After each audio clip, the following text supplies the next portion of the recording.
we're all consumers. We all can have an opinion and experience what good client experience is. And so again, the more that you start to just use your own thing, I think is really the key to building that client empathy.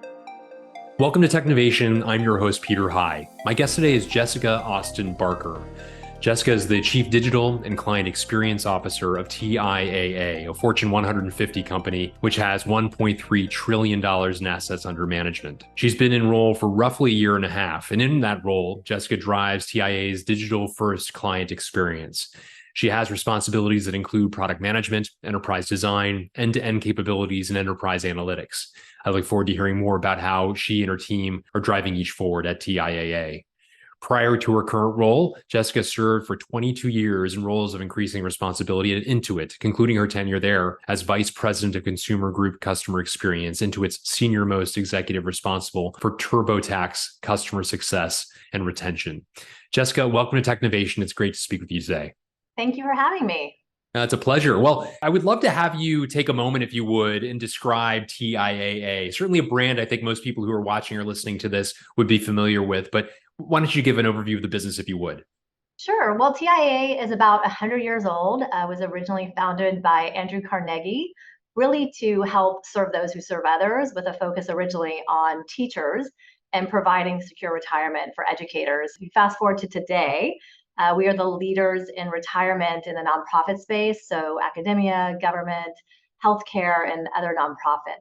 That's a great overview. And talk a bit about your role, an unusual one in terms of a title, Chief Digital and Client Experience Officer. I had a brief thumbnail sketch of some of your responsibilities. Could you take a moment more and describe your role a bit? I'd call it multifaceted. One is certainly with a deep focus on advancing our digital experiences, given the world that we all live in, and constant innovation in digital, and that being on the forefront of client experience. But in addition, when you really think about it from a customer perspective, they experience companies in omni-channel way beyond just digital. So I also have a role to really look horizontally at how we are ensuring they're orchestrating a cohesive end-to-end client experience. And specifically, what is in my direct remit, if you will, as you mentioned, are areas such as design, product management, enterprise analytics, and our advice. And I know that you focus on developing a digital-first client experience. Talk a bit about what that entails from your perspective.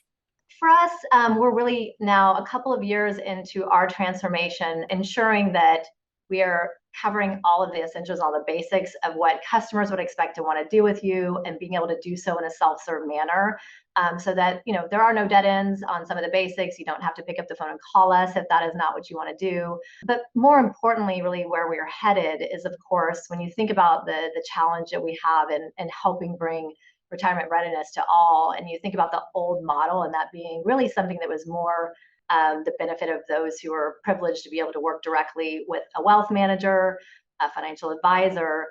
The opportunity that we have to scale education, help people become retirement ready through driving the actions that they need to drive to do so, is where digital is really the unlock that we see in the future. It is happening now.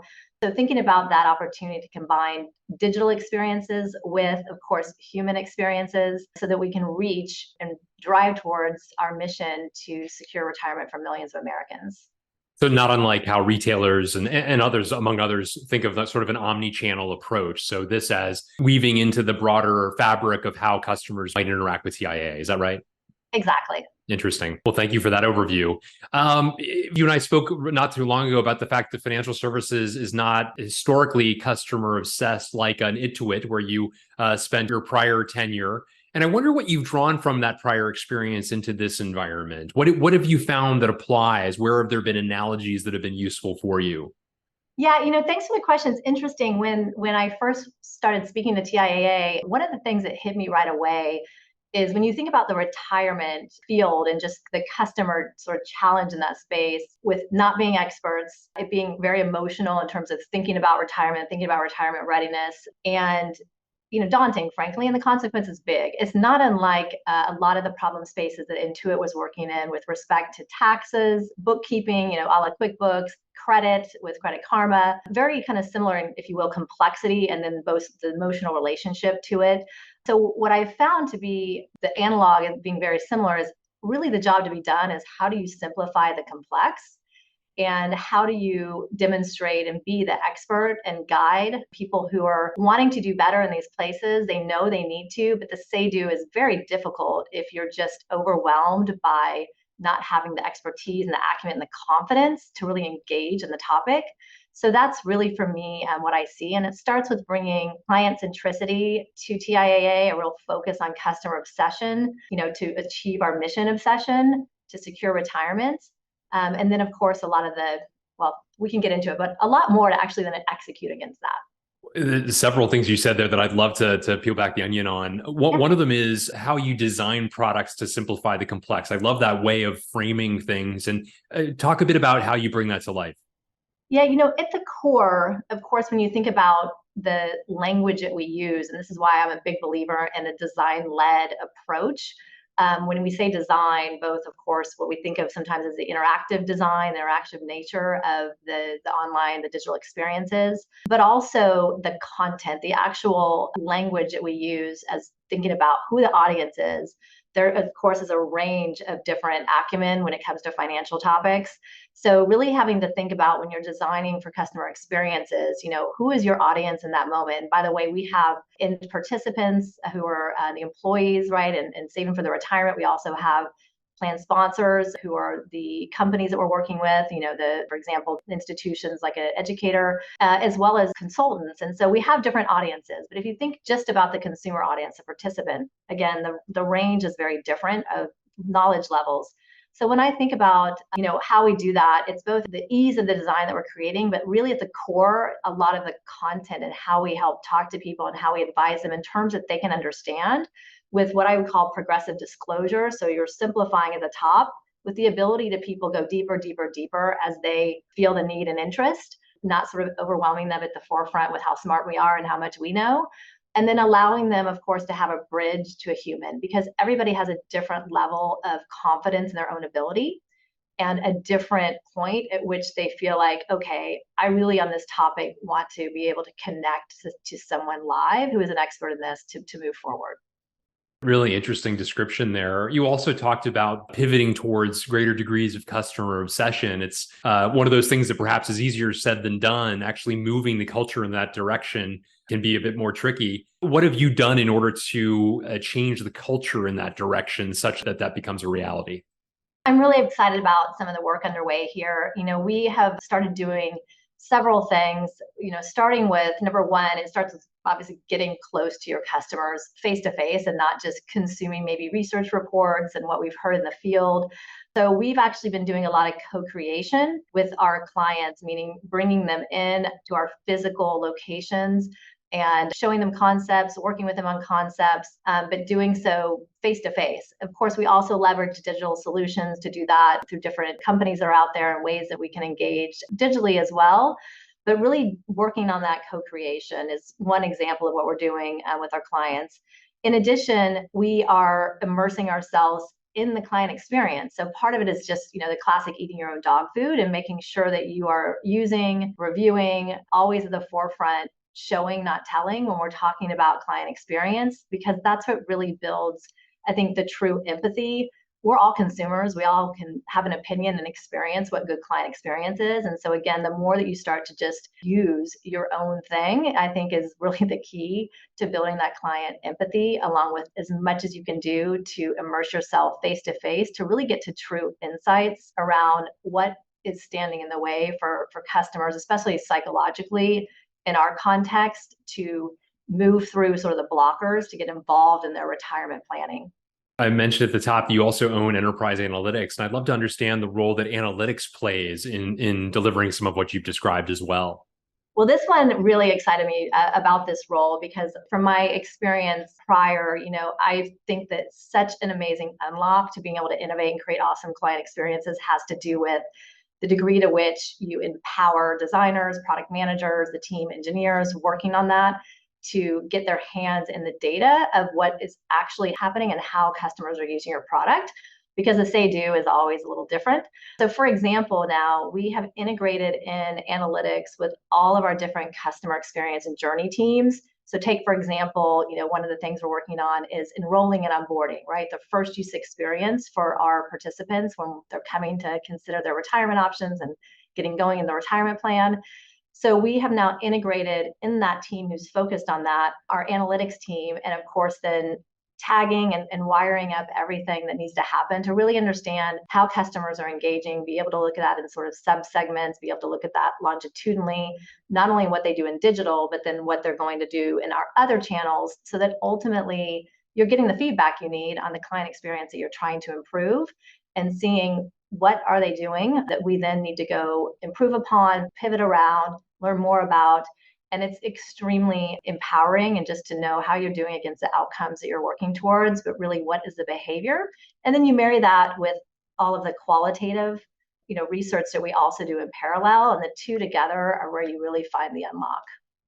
It's so interesting in all that you've described. You have such a fascinating and broad purview, as you've mentioned, and as I did at the outset, product management, design, analytics, capabilities. I wonder, can you talk a bit more about the team that you lead and the skills that they have? And additionally, if you don't mind, the skills that you are growing versus, those instances where it's required bringing in people from the outside, as you once were, who know what good look like in different environments.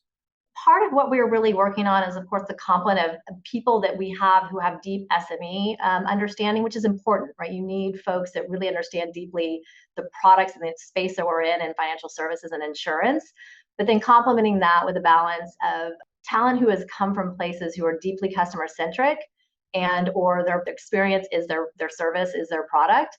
So deeply experienced in the ways of working, and just the ability to really build amazing products, especially in the digital and even further out technology that's emerging.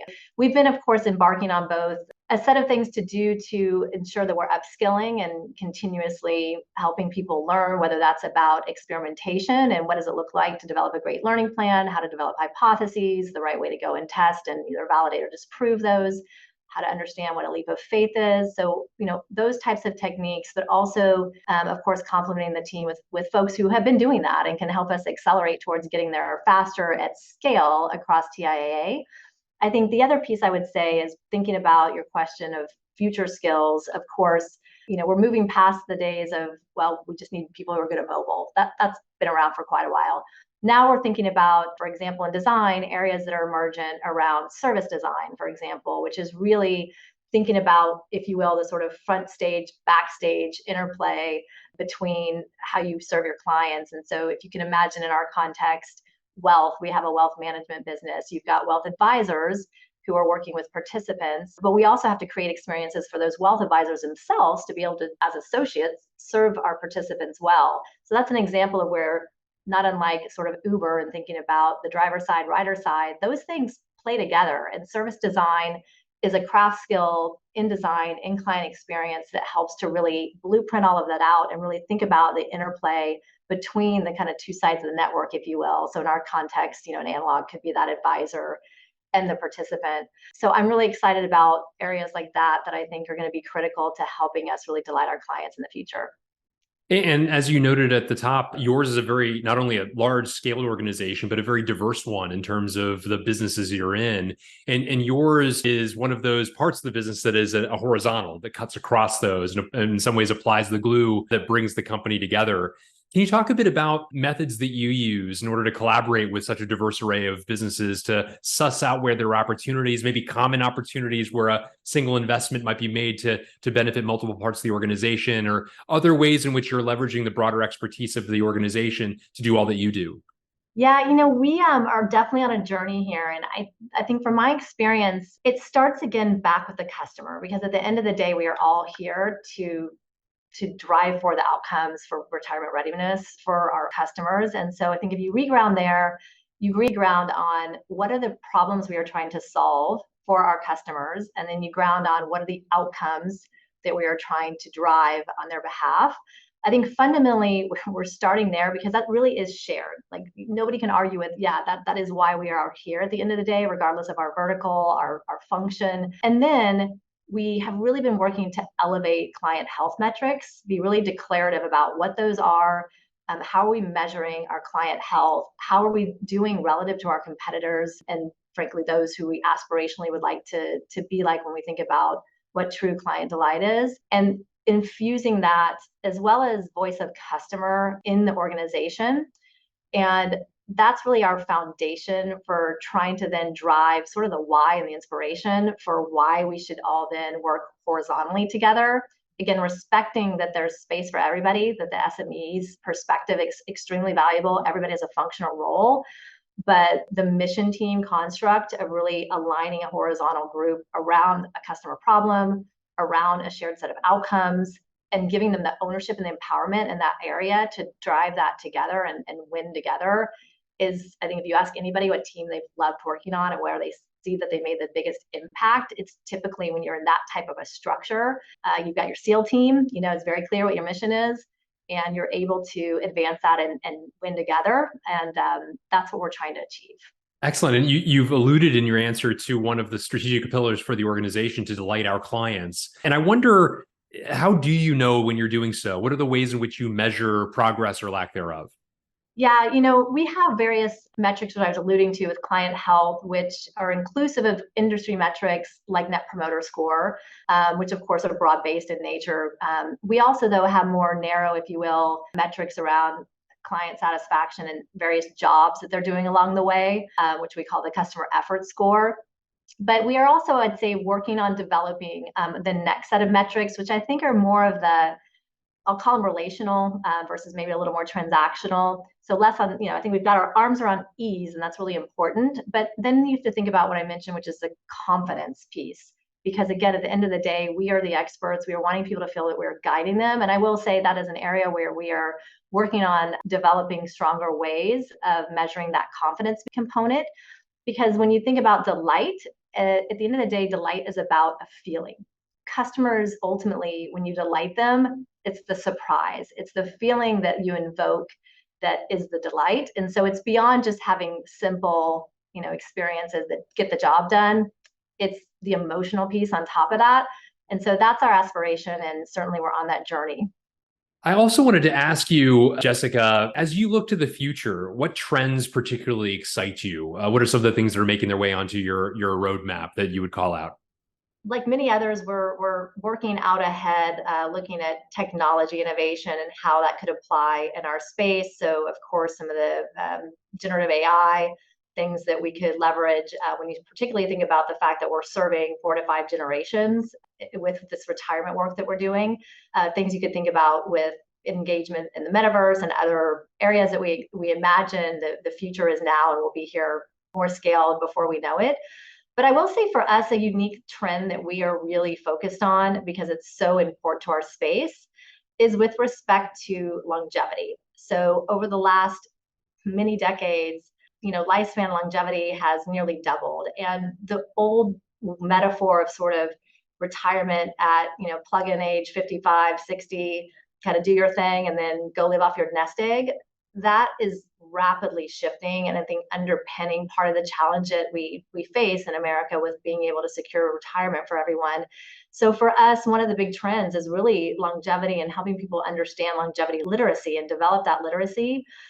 We see that when people understand better and can really consider the questions of longevity and the reality around probably living to 100, how that informs retirement and retirement readiness, and specifically trying to shift the conversation from the nest egg metaphor of the past to understanding consumption and what will need to happen to live comfortably through retirement. So for me, that's a really interesting trend to really see what's happening, obviously, because of medical advancement with longevity trends and how that will impact retirement. Fascinating. Really appreciate you sharing those anecdotes, Jessica, and their application to your thought process and even the sorts of products that you build. I also wanted to ask you, if you don't mind, talk a little bit about the secrets to your own success, Jessica, as somebody who's risen to a role of consequence at a company of consequence. What have been some of the difference makers along the way for you that have aided your rise? I think about this often, and you live your one life. So I grew up with a dad who was 17, just raised by my dad. And thinking back, maybe one of my secrets to success is I'm very fortunate to have been raised in a setting where I was allowed to be myself And I was supported, I think, very ubiquitously kind of with anything that I wanted to do, and only made to feel confident and just go out there and enjoy life and be open and see what comes your way. So I will say one thing is I never expected to be in this role. If you'd asked me 10 years ago if I would ever work in sort of financial services when I was in tech, I would have told you no way, but here I am. So I'd say lesson one is just be open to what comes along, and don't have a fixed position on this is my path and I shall never deviate, because I think that would be very limiting. Lesson two, I would say, is for me, I've enjoyed my roles the most, and I've been able to make the greatest impact when I can be my authentic self at work. So the minute that I feel like I need to put a mask on is the minute that I say, you know what, this is probably not the right place for me. So I'd encourage people to really find that connection of what's your passion, but where you can also be you and lean into your strengths and find a way to make impact. It's much more enjoyable. And maybe lastly, I would say figure out what your boundaries are. I think everyone has different boundaries in terms of the age-old question of work-life balance. I think everyone's got a different headset around that. And so I have probably had the longevity of career that I have because early on, I held true to some boundaries that I had. For example, when my children were young, I took a step back in career actually to be an individual contributor for a while while they were little. Many around me thought, what are you doing? You're ruining your career. But I felt, hey, this has to be true for me. I also want to have this time with my kids when they're little. And likewise, went on to take a sabbatical years later at Intuit that did not exist. But I said, hey, I have been here a long time and I need a break. I need to do this for my family. And I promise you, I will come back like ready to go. And sure enough, was there another 6-7 years after that and got promoted right after I got back. So I will tell you, figure out what your boundaries are that solve well for everybody's needs. And I think you can be a much more impactful leader and just, again, really be there because you want to be there, not because you have to be there in a role, which makes all the difference in the world. That's very inspiring, Jessica. Thank you so much for sharing that. Be open to what comes along rather than having sort of a fixed path, finding your areas of greatest impact and where you can be your authentic self, as well as figuring out your boundaries and sort of living those based on your own priorities. I think it's great advice for anyone. And Jessica, thank you for a great conversation, more generally speaking, covering all the great work that you and your team are doing at TIAA. It's been a great conversation. Thank you so much, Peter. I enjoyed it as well.